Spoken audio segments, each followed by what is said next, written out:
Welcome to insides tales. आज हम human resource management का last video unit 6 part 2 cover कर रहे हैं। पार्ट 1 में हमने देखा था इंटरनेशनल एचआरएम का मीनिंग, कल्चर डिफरेंसेस और ग्लोबल चैलेंजेस। अब पार्ट 2 में हम समझेंगे कि global companies recruitment, performance, salary और लेबर को कैसे मैनेज करती हैं। चलिए कंटिन्यू करते हैं। Cross national variations in HR activities.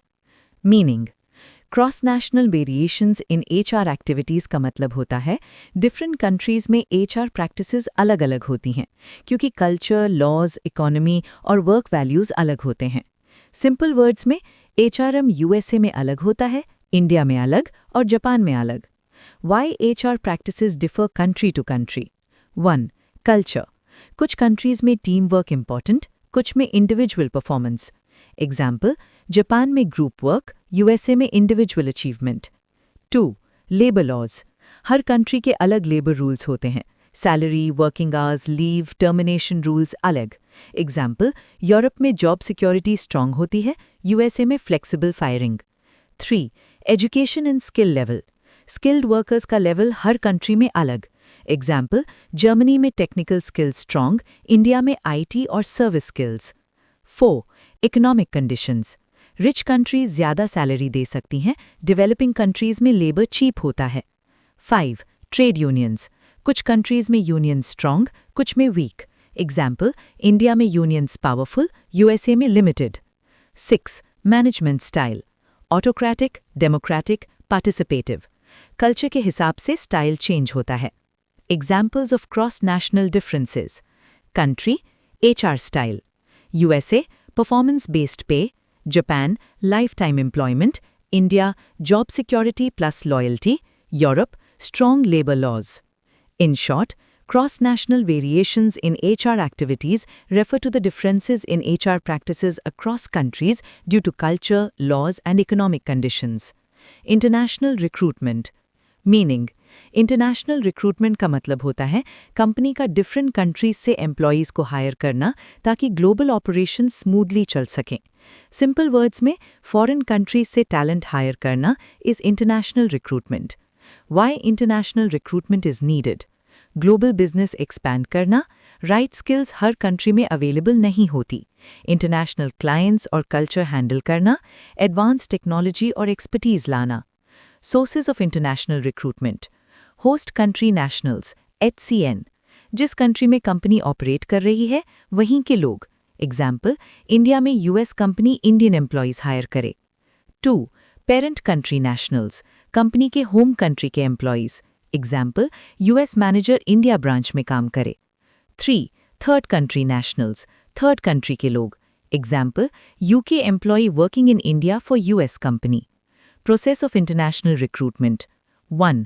Man power requirement identify करना। 2. कंट्री डिसाइड करना। 3. रिक्रूटमेंट सोर्सेज सिलेक्ट करना। 4. Screening and interview. 5. Visa, work permit. 6. Selection and placement. 7. Pre departure training. Problems in international recruitment. Cultural differences, language barrier, legal differences, adjustment problems, wage differences.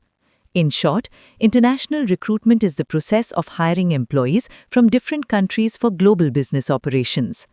International training and development. Foreign country में काम करने वाले employee को special training दी जाती है। Language, culture, work style, leadership, ताकि वो नए देश में confuse ना हो और smoothly काम कर सकें। International reward structure.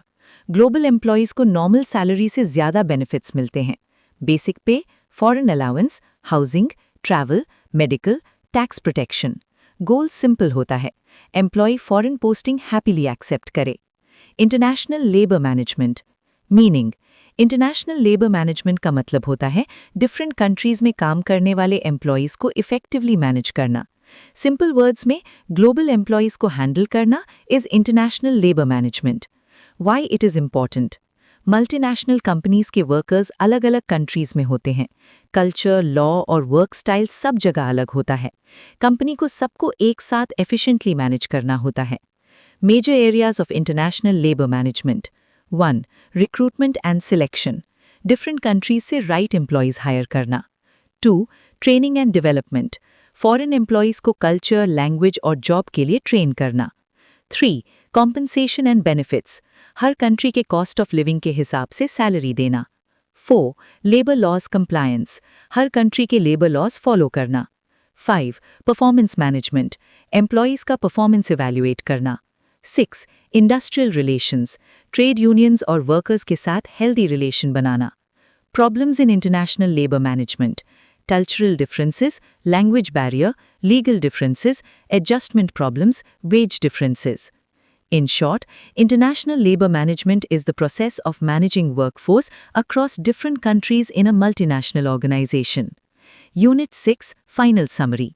यूनिट 6 हमें सिखाता है कि ग्लोबल कंपनीज अपने एम्प्लॉयज़ को दुनिया के अलग अलग कंट्रीज में कैसे रिक्रूट करती हैं, ट्रेन करती हैं, उनको पे करती हैं और मैनेज करती हैं।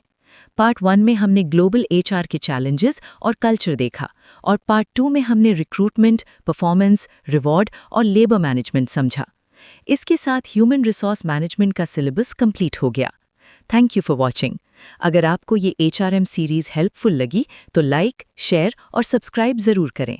मिलते हैं नेक्स्ट प्लेलिस्ट में एक नए सब्जेक्ट के साथ।